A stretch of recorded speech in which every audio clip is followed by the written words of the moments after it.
안녕하세요. 배신의 장미입니다.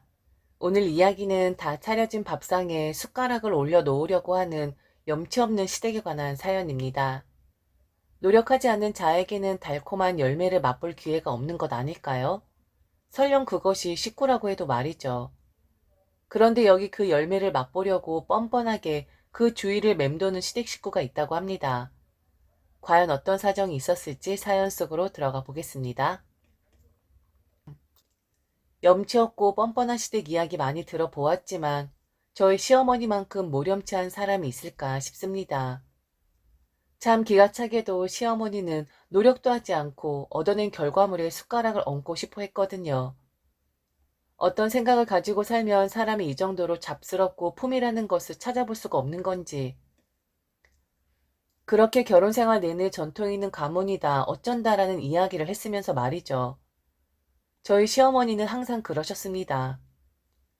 지금 이렇게 살고는 있지만 시어머니 집안 자체가 옛날에 그렇게 부자였다고 말이죠.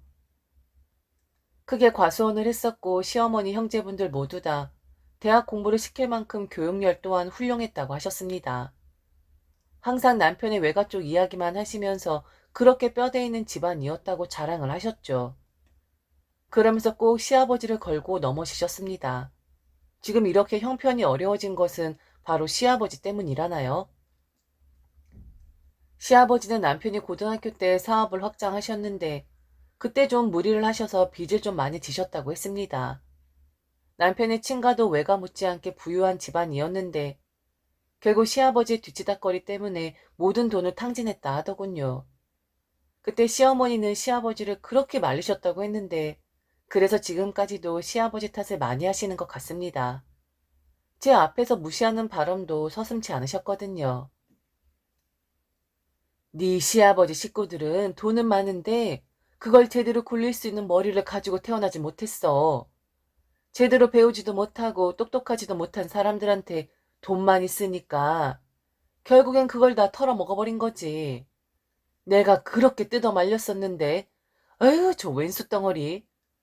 그렇게 내 말 안 듣고 지 고집 부리더니 결국엔 낙동강 오리알 신세 되었지 뭐. 우리 아버지가 돈 있는 집안도 좋지만 꼭 지적으로 뛰어난 사람을 만나 결혼을 해야 한다고 했었는데 내가 눈이 삐었었지. 내가 내 발등 찍어서 지금까지 이 나이에 이렇게 고생고생하며 살지 않니? 제가 결혼할 당시 시아버지는 경비원으로 근무를 하고 계셨고 시어머니는 집에서 살림을 하셨습니다. 매일 시아버지 험담을 하시면서 고생을 시켰다고 하시는데 사실 저는 시어머니 말에 동조를 할 수가 없습니다. 물론 빠듯한 생활비 가지고 살림을 하시는데 힘이 드셨을지도 모르겠지만 그래도 밖에서 고생하시는 일을 하신 것도 아닌데 시어머니의 말만 들으면 마치 시어머니가 돈을 버시고 시아버지가 시어머니에게 얹혀 사는 것처럼 들렸었거든요. 그래서 결혼을 막 했을 때 남편에게 물어본 적이 있었어요. 시어머니 직업에 대해서 말이죠. 그랬더니 남편이 하는 말이 우리 어머니 밖에서 일을 한 번도 안 해보신 분이야. 그냥 평생 살림만 하셨는데 뭐. 주부도 직업이면 직업이니까. 만일 그 성격의 집안일도 하시고 바깥일도 하셨다면 아버지랑 헤어져도 벌써 헤어지셨을걸? 그나마 지금 두 분이 살고 계신 이유가 아버지가 어머니 바깥일을 시키진 않았었으니까. 어찌 되었든 아버지가 벌어오시는 돈으로 생활비로 살았고 지금도 그렇게 살고 계시니까 아버지랑 사시지. 아버지 망하고 있는 원망 없는 원망 다 하시면서 사셨지. 아버지 또한 어머니에게 미안한 마음이 있으니까 그 원망 다 받아주면서 사시는 거고. 암튼 어머니 거친 말들 마음에 담아두지 마. 그냥 그 두 분은 알아서 사시라고 하면 되는 거니까. 시어머니 외가에 대한 자부심과 자랑, 그리고 시아버지에 대한 원망, 미움에 대해 토로하시는 것이 듣기에 거북한 적도 많았었지만 원래 말이 많은 분이겠거니 하며 한 귀로 듣고 한 귀로 흘려버리는 습관을 만들었습니다. 그 이야기 다 듣고 있다가는 귀에서 피가 날 것만 같았거든요. 남편 또한 신경을 쓰지 말라고 했고 두 분은 두 분이 알아서 사시겠거니 생각하면 된다 했으니 그냥 그러려니 해야겠다 하고 마음을 먹었죠. 그러다가 연세가 있으신 시아버지가 안타깝고 억울하게 경비원을 그만두시게 됩니다. 자의가 아닌 타의로 말이죠. 뭐 요즘 경비원 분들에게 갑질을 해서 여러 곳에서 문제가 돼도 되는데 저희 시아버지도 그런 상황에 놓이시게 된 것이었죠. 하루아침에 일자리를 잃은 시아버지는 낙담하셨어요. 젊었을 적엔 사장으로 사시던 분이 사업이 기울어져 가면서 빚을 갚느라 친척들 눈치 다 보시고 연세 드시고 나니 나이가 많다는 이유로 일방적으로 해고를 당하시고 가장이 가장의 역할을 못한다는 것에 대해 힘들어하셨고 괴로워하신 것으로 알고 있습니다. 그때 조금이라도 시어머니가 시아버지에게 힘이 되어 주셨더라면 아마도 시아버지가 병에 걸리시는 일까지는 생기지 않았을까 싶어요. 일자리를 잃고 난 뒤 시아버지는 알아 누우셨습니다. 딱히 어디가 불편하신 것은 아니었는데 이미 노쇠해질 대로 노쇠해진 탓이겠지요. 게다가 마음의 짐까지 짊어지셨으니 기운이 나셨겠어요. 남편도 저도 시아버지를 걱정했지만 시어머니는 그때도 시아버지 원망을 하셨습니다. 평생 고생만 시키더니 결국엔 이 꼴을 만들어 놓았다고 말이죠. 그런 시어머니를 보면서 시아버지가 참으로 안 되었다라는 생각이 들었고 시아버지가 다시 힘을 내실 수 있도록 도와드릴 일이 없을까 남편과 고민을 했었습니다. 당연히 처음 시아버지가 일을 그만두셨을 때 경제적으로 지원을 해드릴 테니 이제 그만 쉬시라고 남편이 시아버지에게 말씀을 드리긴 했었어요. 그런데 시아버지는 강하게 남편을 말리셨고 가뜩이나 없는 집안에서 해준 것도 별로 없는데 그런 지원을 절대로 받을 수 없다고 하셨었습니다. 지금 니들도 당연히 힘들지언데 어떻게 니들 지원을 받겠니? 당분간 좀 쉬고 다시 일어나서 일자리 찾으면 되는 거니까 신경 쓰지 말도록 해라.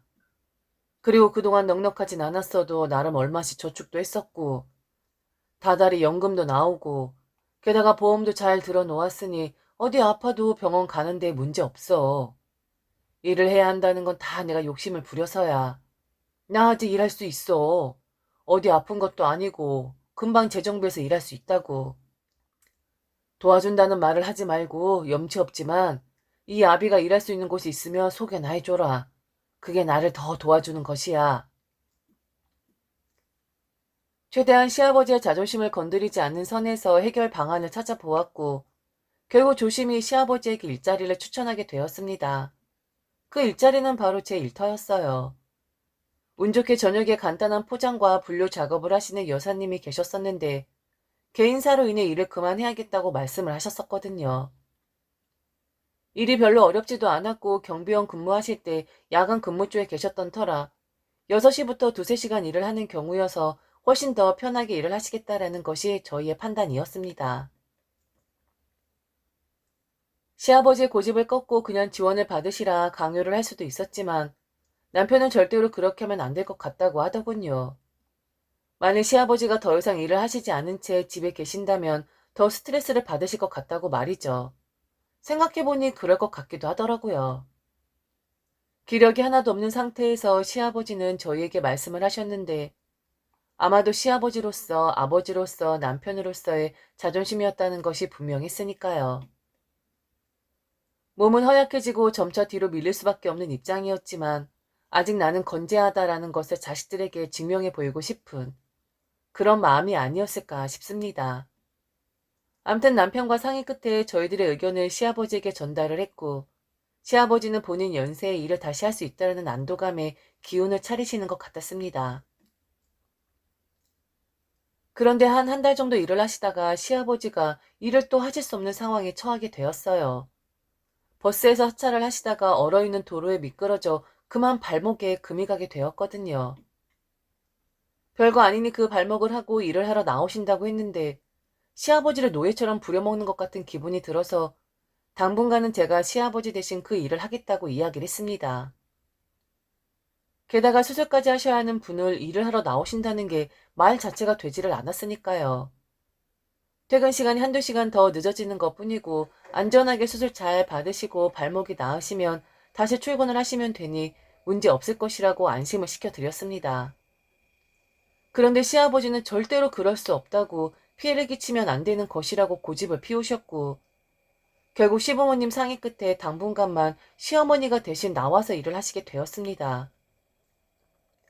물론 시어머니는 시아버지가 사고를 당하신 것에 대해 있는 짜증 없는 짜증 다 내셨지만 바깥일 별거 있겠냐고 시아버지를 무시하는 발언을 하시면서 본인이 일을 하시겠다 자처를 하신 거였죠. 하지만 한편으로는 바깥일 해보지 않았던 시어머니는 잔뜩 신이 나 계셨어요. 시아버지 발목 수술은 안중에도 없는 듯 보였습니다. 하지만 의기양양하셨던 시어머니는 완전히 오판을 내리신 거였죠. 남의 밑에서 일을 한다는 것, 그리고 땀 흘린 대가를 받는다는 것은 절대로 쉬운 일이 아닌데 경험이 전혀 없으셨던 시어머니는 시아버지가 맡으신 일을 너무 우습게 보신 거였습니다. 물론 일의 강도가 세거나 한 건 아니지만 그래도 남의 돈 받는 것이 어디 하나 쉬운 일이 있을까요? 시어머니는 하루 이틀 정도는 잘 따라오시는 듯 했으나 정확히 3일째 되는 날부터 지각을 하셨습니다. 저는 시어머니를 기다리며 미리 포장 작업과 분류 작업을 시작했는데 시어머니는 연락도 없으신 채 1시간이나 늦으셨던 거였죠. 차를 잘못하셨다고 하더라고요. 시간에 맞춰서 가야 한다는 압박감이란 감정을 처음 느껴보시는 분이니 이해하고 넘어갔습니다. 그런데 그 주 5일 동안 30분 이상 늦는 건 기본이었고 가장 물량이 많은 금요일에 출근 시간에 막 임박했을 때 제게 카톡 하나를 보내셨습니다. 오늘 갑자기 몸이 좋질 않아서 출근을 못 하시겠다고 말이죠. 시아버지의 발목이 나을 때까지 본인이 자처해서 하시겠다고 하셨던 분이었는데 시어머니는 달랑 일주일 정도 일을 하신 뒤 너무 힘들다고 여기저기 안 아픈 곳이 없다고 하셨습니다. 애미야, 나 아주 죽을 것 같아. 그리고 안 하던 포장하니까 손가락 마디마디가 다 아프다. 나 이거 못할 것 같은데? 너 하는 거 보니까 일이 익숙하던데 그냥 네가 좀 해주면 안 될까? 딱 한두 달간만 네가 맡아서 해주면 될 것 같은데 그 정도면 네 아버지 발목도 완전히 낫지 않겠니? 일이 서툰 것도 서툰 거고 매일같이 출근하는 게 보통 일이 아니네. 내가 안 나던 혓바늘까지 났지 뭐니? 네 아버지 퇴원해서 집에 있는데 내가 좀 돌봐줘야 하는 부분도 있고 그리고 말야 내가 힘들어해서 네가 대신 한다고 말하지 말고 네가 나 생각해서 그렇게 하기로 했다고 네 아버지랑 애비한테 그리 말하면 안 될까? 큰 소린 뻥뻥 쳤는데 일주일도 제대로 못했다고 다들 나를 얕볼 것 같아서 그래. 하라면 할 수 있는데 나도 늙어 그런지 체력이 예전 같지 않구나. 아휴 이래서 늙으면 죽어야 한다고 하나 봐. 그래도 내 체면이라는 것이 있으니까 네가 꼭 그렇게 이야기를 하고 2달 정도만 네가 고생을 하렴. 알겠지? 어쩔 수 없는 상황이긴 했으니까 그리고 한 번도 박간을 해보지 않은 시어머니가 버거워하시는 것은 당연하다 생각하며 시아버지 발목이 나을 때까지 제가 대신 일을 하겠다고 했습니다. 사실 어려운 일도 아니었고 바쁜 날에만 바빴지 이미 손에 익은 저는 식은 죽 먹기나 다름없었으니까요. 그런데 한 달 뒤 어이없는 일이 일어났습니다. 시아버지는 정직원이 아니라 시간제로 수당을 챙겨 드리는 것으로 일을 하셨었는데 바로 시어머니가 그 수당이 나온 날 바로 제게 전화를 하신 거였죠. 제가 융통성이 없는 사람일 수도 있지만 저는 계산 면에서는 좀 확실한 편이었습니다. 저는 당연히 시어머니가 일주일 정도만 일을 하셨기에 수당 중 그 정도의 금액을 붙여드렸는데 사실 그 일주일 동안 다 제가 한 거나 다름없었지만 늦게라도 출근하셨으니까 수당을 해서 보내드렸는데 전화를 하신 시어머니의 말을 듣고는 뒤로 넘어질 뻔했네요. 너무 어이없는 말씀을 하셨거든요. 애미야, 입금이 너무 덜 된 것 같아서 전화했어. 아니 방금 확인했는데 왜 그것밖에 안 들어왔니? 한 달 동안 일했는데 너무 적은 거 아니야? 일주일 일하시고 게다가 그 일주일 동안 제대로 일을 하신 건 딱 이틀인데 왜 한 달의 수당을 원하시는 건지 무슨 심보인지 모르겠더군요. 그래서 저도 이야기했습니다. 아니 어머니 일주일 일하셨으니까 당연히 일주일에 수당만 들어가죠. 나머진 제가 일을 했으니 제가 챙겨야 하는 거고요. 그리고 일주일 중에 이틀 정도만 제대로 일하셨지 나머지 3일은 제 시간에 출근도 안 하셨잖아요. 아무리 가족이라고 해도 계산은 똑바로 해야죠. 엄연히 공과사가 구분이 되는 회사인데 왜 한 달 동안 일을 하셨다고 하는 건지 모르겠네요.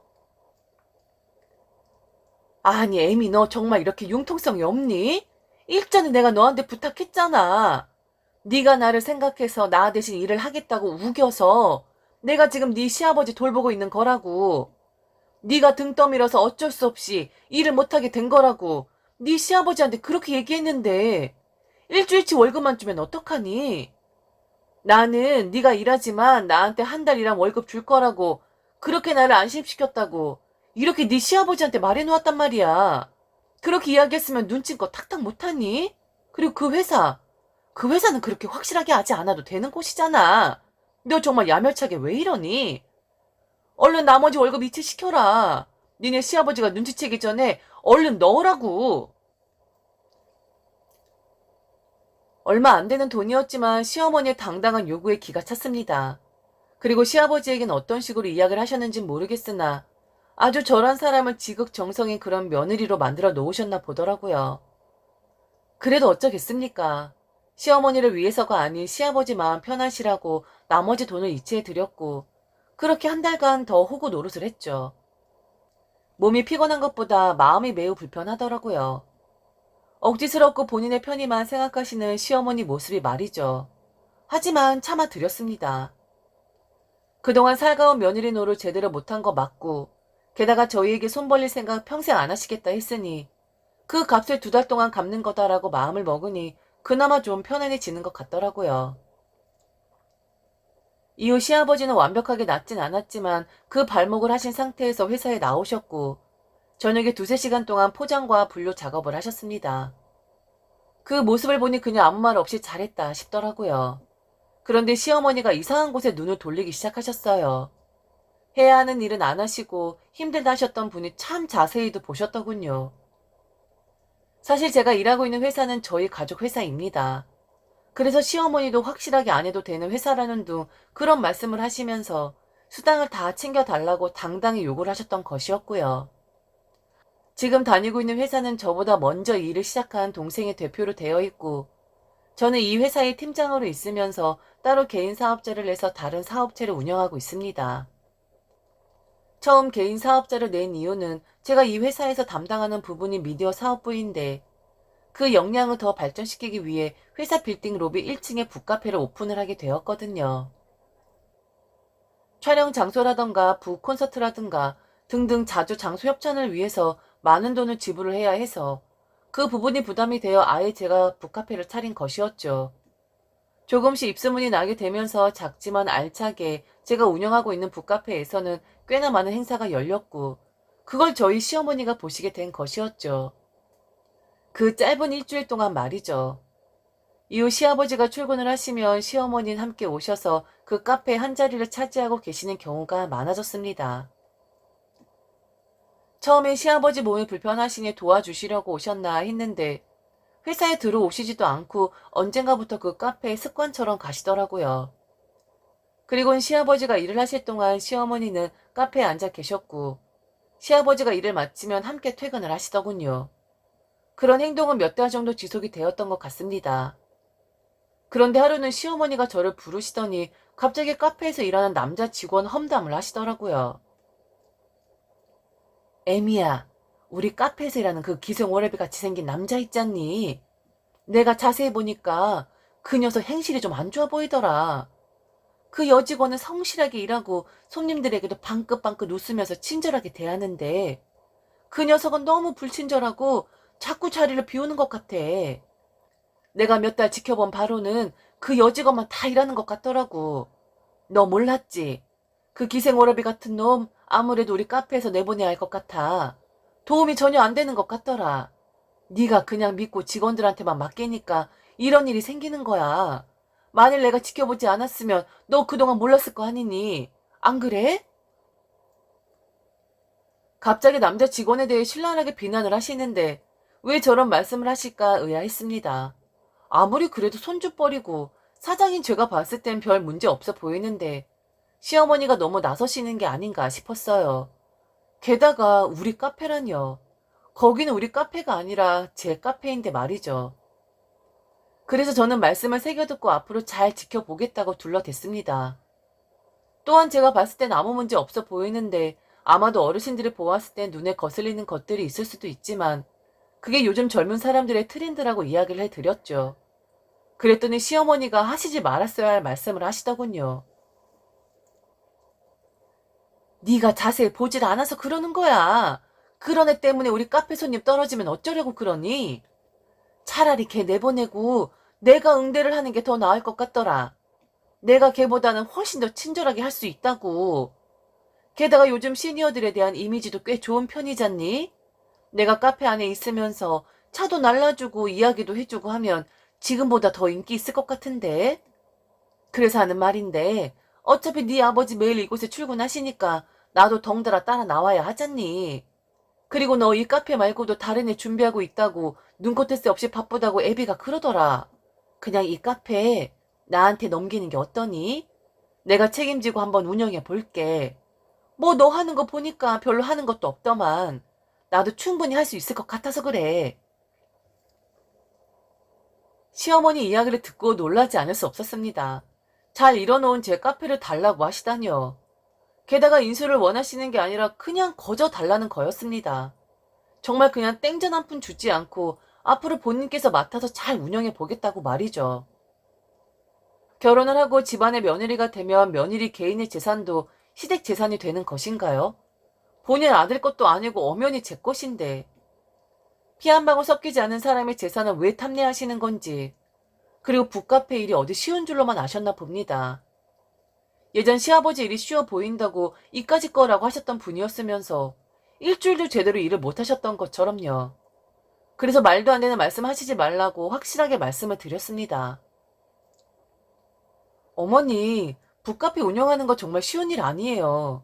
그냥 겉보기엔 뭐든 쉬워 보일 수 있지만 막상 운영을 하게 되면 복잡하고 신경 써야 할 일들이 꽤 되거든요. 그리고 지금 제 카페를 달라고 하시는 건가요?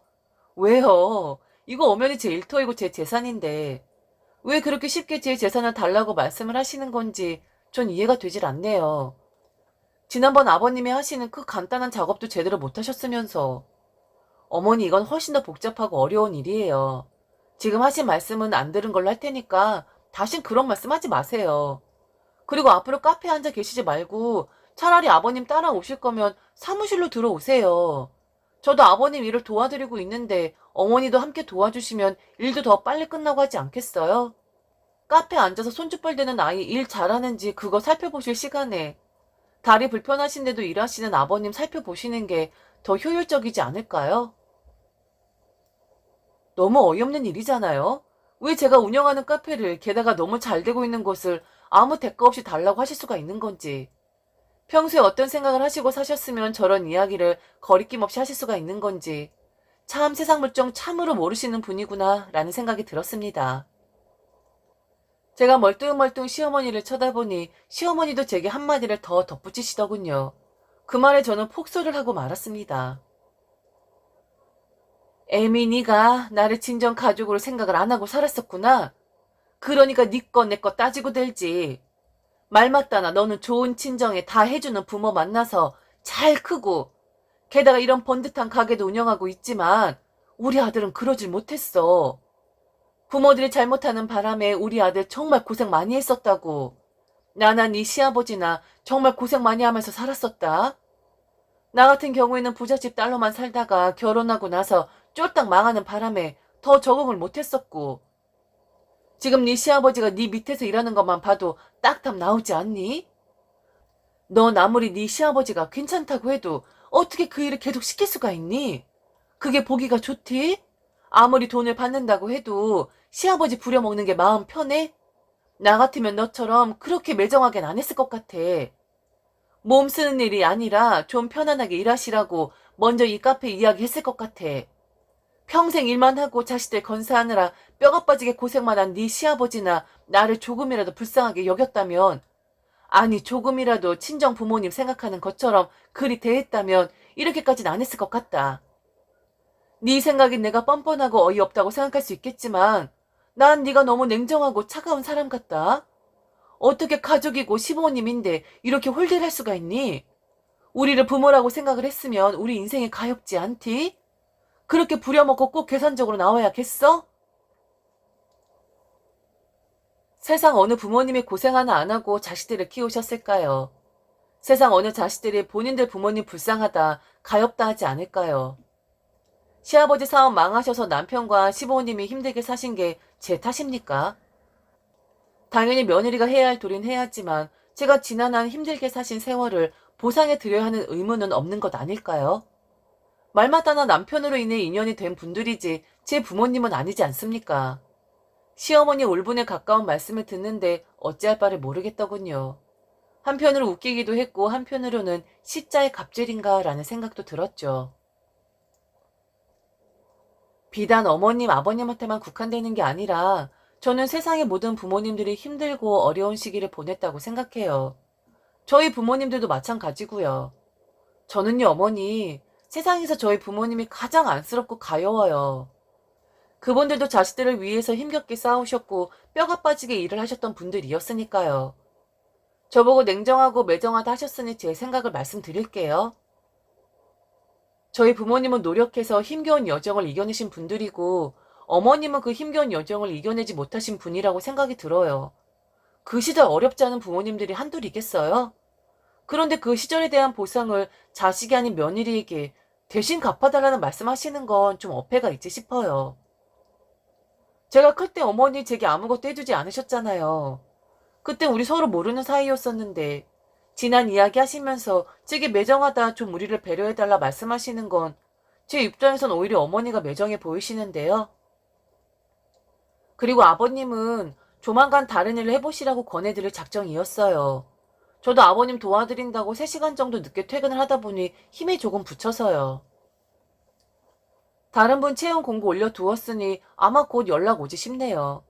그리고 어머니는 아버님을 부모님이라고 생각하지만 저희 부모님하고는 견줄 수가 없죠. 그건 당연한 거 아닐까요? 제가 계산적인 사람일 수도 있는데 카페를 달라고, 그리고 가족이니까 이런 식으로 배려를 해달라고 어머님도 만만치 않게 계산적으로 보여요. 이런 말 서로 해봤자 마음만 상하니까 앞으로 이런 말들은 제발 삼가해 주셨으면 좋겠어요. 지난번도 그러시더니 어머니 자꾸 왜 그러세요? 남편도 시어머니와 제 일을 알고 난 뒤 시어머니에게 절대로 회사에 나오시거나 그 근처에 오시지 말아달라고 간곡하게 부탁을 했습니다. 그리고 시어머니 말처럼 해주신 것 없이 부족하게 키우셨으니 바라시는 것이 있어도 적당하게 요구하시고 적당한 선을 지켜달라고 이야기를 했죠. 지금 시어머니는 더 이상 시아버지와 함께 출근을 하시진 않습니다. 시아버지도 이 일을 아시게 되었는데 난처해 하셨고 제게 미안하다 하셨어요. 그냥 아무것도 모르고 사회 경험 없는 사람이 한 말이라 치부하고 가볍게 넘어가 달라 하시더군요. 시아버지는 여전히 저희 회사에서 일을 하고 계십니다. 다른 곳을 알아봐 드렸었는데 그냥 이곳에서 일을 하시기를 바랐어요. 사실 일의 강도에 비해 시급도 좀 센 편이었고 제가 항상 같이 일을 해드리니 편안하신 부분이 있으셨겠죠. 대가 없는 공짜는 없는 법이라고 절대로 거저주는 돈은 받지 않으시겠다고 말씀하시는 시아버지에게 참으로 감사한 마음뿐입니다. 그래서 시급도 좀 과하게 쳐드리는 것이죠. 조금만 더 추위를 지켜본 뒤 시아버지에게 다른 일을 권해볼 작정입니다. 아무리 제가 도와드려도 3시간 정도 의자에 앉아 계셔야 하는 일인데 아무래도 몸에 무리가 생기지 않을까 싶어서요. 연세를 드셔서도 항상 배우고자 하는 열망이 있으신 분이니 지금 제가 계획하고 있는 일도 너끈히 잘 해내시지 않을까 싶습니다. 그냥 싫다고 해도 드려야 하는 건데 제가 너무 융통성이 없는 사람일까요? 남편도 시아버지도 절대로 공짜는 안 된다고 손살에 치는데도 제가 억지로 돈을 쑤셔 드려야 하는 것일까요? 어렸을 때부터 저는 노동이란 것은 신성한 것이라고 배웠습니다.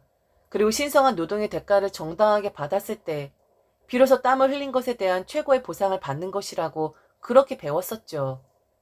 불현듯 제가 첫 사회인이 되었을 때 친정 부모님이 해주신 말씀이 생각납니다.